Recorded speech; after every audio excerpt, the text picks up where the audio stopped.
Hello guys, good morning. This is Magiraj here, and now I am going to get discuss about the static electricity for class 12. Okay, वैद्युत क्षेत्र तथा आवेश इस chapter में से हम डिस्कस करेंगे। तो सबसे पहले ये डिस्कस करते हैं कि ये वैद्युतिकी जो है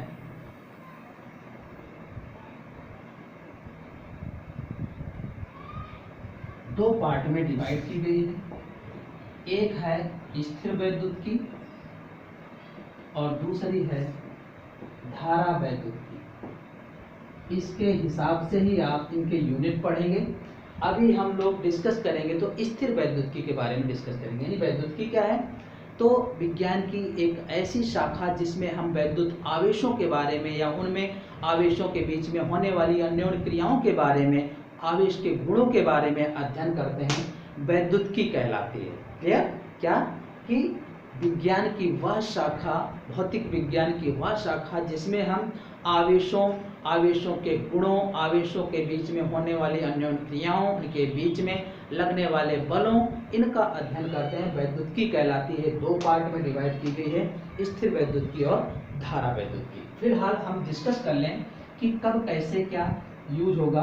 तो देखिएगा, अगर VQ अगर जीरो है, मतलब वेलोसिटी ऑफ चार्ज, आवेश का वेग जीरो है, तो केवल E होगा। E का मतलब वैद्युत क्षेत्र होगा, वैद्युत क्षेत्र होगा। अगर VQ नियत है, यानी अब गतिमान है आवेश, वो भी नियत वेग से, तो E भी होगा और B भी होगा। B का मतलब चुंबकीय क्षेत्र। और अगर VQ नियत भी नहीं है, मतलब कैसा है?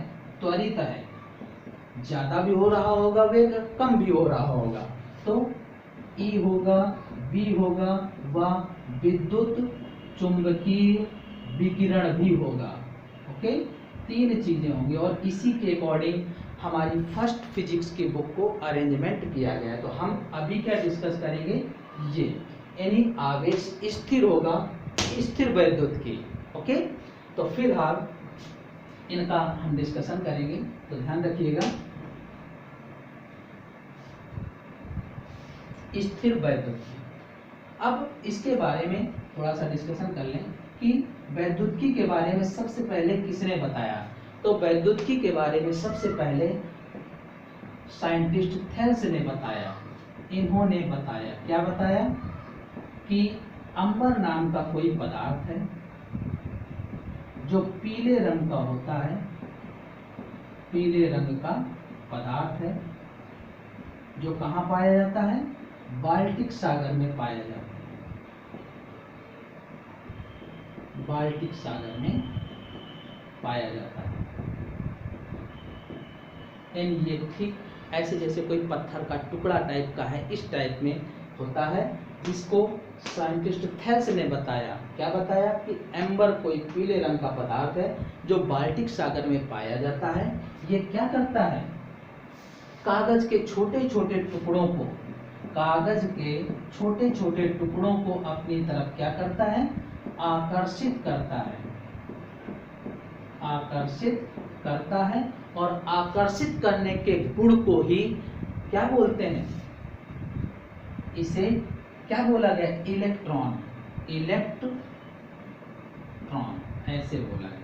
अब देखिए, इसको लिखते ऐसे हैं, इलेक्ट प्लस रॉन, यानी ये है। अब कैसे ऐसा हुआ?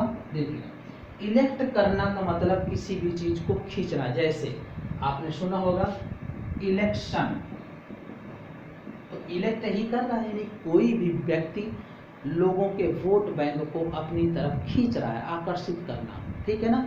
इलेक्शन यानी व्यक्ति विशेष के हो रहा है, के द्वारा हो रहा है, इसलिए उसमें शन लगाया, इलेक्शन। जैसे कोई काम हो रहा हो, वेरिफिकेशन, इंडिकेशन, डायरेक्शन किसी व्यक्ति विशेष के द्वारा होता है, इसलिए शन लगाते हैं।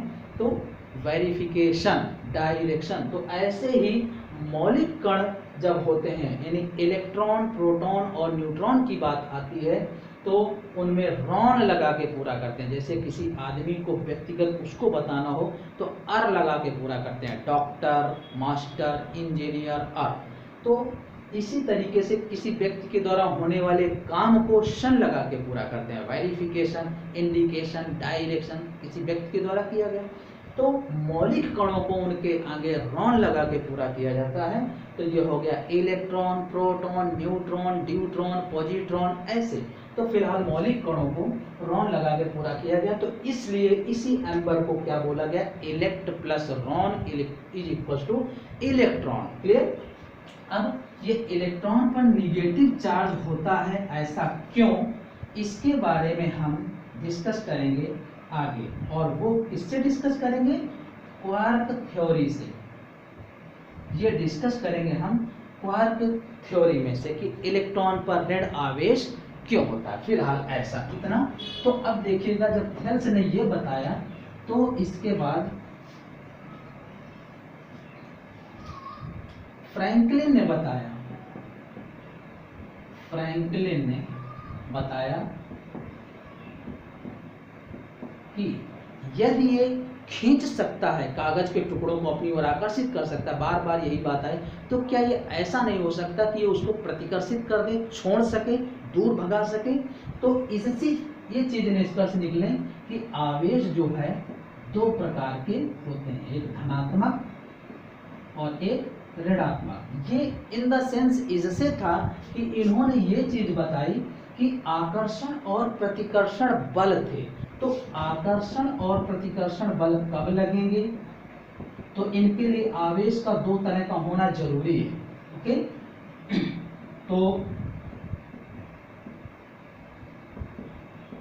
तो ये हो गए सजातीय आवेश, यानी समान जाति के, यानी प्लस प्लस या माइनस माइनस, और यहाँ प्लस माइनस या माइनस प्लस, इनको बोलते हैं विजातीय आवेश।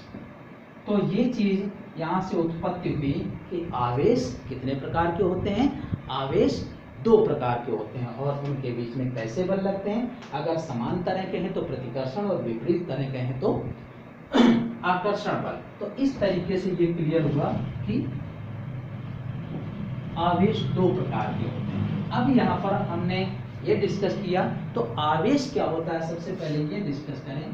तो आवेश जो है ये है इलेक्ट्रॉनों का सतत प्रवाह को आवेश है।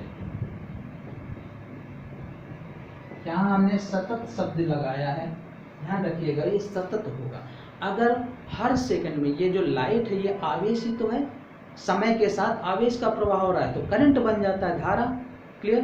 तो अगर ये धारा लगातार ना आकर के ऐसे फ्लैक्चुएट होकर के है, रुक कर हर एक सेकंड में, मान लीजिए कि मिनट मान लो, हर 10 मिनट का अंतराल में मान लो, तो वो आएगा, तो उसका उपयोग किसी भी ऐसे कार्य में नहीं हो सकता। जैसे लोग खेतों में पानी लगाते हैं, तो उस विद्युत के उपयोग से, जैसे ट्यूबवेल चालू हुआ लाइट चली गई, फिर चालू किया फिर चली गई। तो अगर वो असतत प्रवाह होता तो उसका काउंटिंग नहीं होती, गणना नहीं की जा सकती थी कि इतने घंटे लाइट रही। तो अब यहाँ पर कैसा होना चाहिए, इलेक्ट्रॉनों का सतत प्रवाह होना चाहिए। तो देखिए, मान लेते हैं कि ये कोई चालक तार है, यहाँ ये इलेक्ट्रॉनों का प्रवाह हो रहा है सतत, और कितने इलेक्ट्रॉन हैं, एक इलेक्ट्रॉन हो सकता है, 2 इलेक्ट्रॉन हो सकता है, 3 इलेक्ट्रॉन हो सकते हैं, ऐसे करके कितने भी हो सकते हैं। तो अब हमने ये मान लिया कि यहाँ पर कितने इलेक्ट्रॉन हैं, n इलेक्ट्रॉन है। तो Q इक्वल्स टू क्या हो जाएगा, Ne, और कैसा, plus minus. Clear. Plus minus दोनों तरह का आवेश होता है। ये हमने किससे डिस्कस कर लिया, फ्रैंकलिन के द्वारा। तो फ्रैंकलिन ने ये चीज बता दी थी कि आवेश जो है दो प्रकार के होते हैं। तो वहां से हमने ये कंफर्म कर लिया कि आवेश दो तरह के हैं, और उनके बारे में हमने जानकारी भी कर लिया। क्लियर। तो ये चीज हो गई। अब हम यहाँ पर डिस्कस करेंगे कि आवेश की इकाई क्या होगी। ये तो Q equal two plus minus n की दो प्रकार के आवेश हो गए, और इसकी इकाई जो है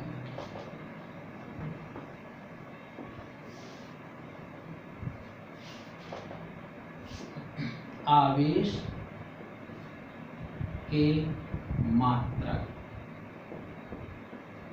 तो पहला मात्रक तो आप ये जानते हैं, कूलाम। क्लियर, जिसे C बोलते हैं। क्लियर। अब इसके बारे में हम और भी आवेशों के बारे में डिस्कस करेंगे, जैसे एक तो ये कूलाम हो गया।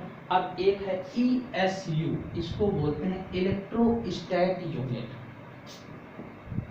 इलेक्ट्रोस्टैट यूनिट। दूसरा होता है EMU, electro magnetic unit. ESU और EMU, फ्रैंकलिन भी होता है और फैराडे भी होता है। फ्रैंकलिन आप FR शॉर्टकट में ऐसे लिख देते हैं, फ्रैंकलिन, और फैराडे भी होता है। इतने सारी इकाइयां हम लिख सकते हैं इसके लिए, क्लियर। तो अब इनमें रिलेशन के बारे में देखें तो 1 स्टैट कूलाम जो है, 1 stat coulomb equal to 3 × 10⁻10 coulomb होता है। यानी 1 स्टैट कूलाम की वैल्यू अगर देखें तो 3 × 10⁻10 होता है। और ये ESU और EMU जो हैं, ओके, ये CGS, ये जो है SI यूनिट है, और ये दोनों जो हैं CGS यूनिट, CGS यूनिट। तो ये रिलेशन है। अगर हम इसको स्टैट कूलाम को निकालें, 1 कूलाम इक्वल टू तो -10 स्टैट कूलाम, ओके। तो 1 कूलाम को स्टैट कूलाम में अगर हम कन्वर्ट करना चाहें तो इस तरीके से हो जाएगा, क्लियर। और 1 coulomb equal to 3 × 10⁻9, 1 coulomb equal to ये आ जाएगा 3 × 10⁻9 ESU, और 1 कूलाम इक्वल टू होता है 1/10 EMU। तो इससे आप देखिए 1 कूलाम दोनों ही इक्वल कर सकते हैं, क्लियर। इससे हम स्टैट कूलाम और इलेक्ट्रोस्टैट ESU और EMU में भी रिलेशन निकाल सकते हैं, ओके। और ये फैराडे जो इकाई है, 1 फैराडे, या 96,500 कूलाम, आपने फैराडे के वैद्युत अपघटनी नियम में हमने डिस्कस किया था, तो वहां पर भी ये चीज डिस्कस किया था। तो ये होता है। अब हम ये तो इनके मात्रक हो गए। अगर हम छोटा सा एग्जांपल लें कि इसकी प्रकृति के बारे में, तो आवेश की प्रकृति के लिए देखिएगा, यदि इलेक्ट्रॉनों की अधिकता है तो निगेटिव, और यदि इलेक्ट्रॉनों की कमी है तो पॉजिटिव। यानी इलेक्ट्रॉन कैसा होता है, ऋण आवेश होता है। और जब कहीं ऋण की अधिकता हो, जैसे ऋण का मतलब बैंक लोन, गृह लोन, ऋण, उसको ऋण बोलते हैं, तो वो ऋण की अगर व्यक्ति में अधिकता है तो वो क्या होगा, ऋण ही होगा। तो इलेक्ट्रॉन की अधिकता है तो ऋण, निगेटिव। और अगर वही ऋण धीरे धीरे कम होने लगे, कमी हो जाए, तो वो व्यक्ति क्या हो रहा है, धीरे धीरे वो धनी हो रहा है, तो पॉजिटिव चार्ज। तो इस तरीके से हम अब इंडिविजुअल निगेटिव और पॉजिटिव चार्ज बता सकते हैं। तो अब यहाँ पर जैसे लिख दें एग्जाम्पल, कोई चालक का पर 600 इलेक्ट्रॉनों की कमी है, आवेश का परिमाण व प्रकृति बताओ। तो क्या हो जाएगा, देखिएगा, ये है नंबर ऑफ इलेक्ट्रॉन 600, और E की वैल्यू जो होती है 1.6 × 10⁻19 कूलम। ये जो होता है इलेक्ट्रॉन का न्यूनतम आवेश -1.6 × 10⁻19 कूलम होता है। हम परिमाण केवल यूज करते हैं, तो Q = Ne 600 × 1.6 × 10⁻19, तो ये इतना आ जाएगा, इतने कूलम आवेश, क्लियर। तो ये आया। अब देखिए यहाँ पर क्या है, इतने इलेक्ट्रॉनों की कमी है, तो कमी है तो कैसा आवेश होगा, धन आवेश। हमने इसकी प्रकृति के बारे में पहले ही डिस्कस कर लिया था कि कैसा होगा, क्लियर। तो ये इस तरीके से हम इसको सॉल्व कर सकते हैं, क्लियर।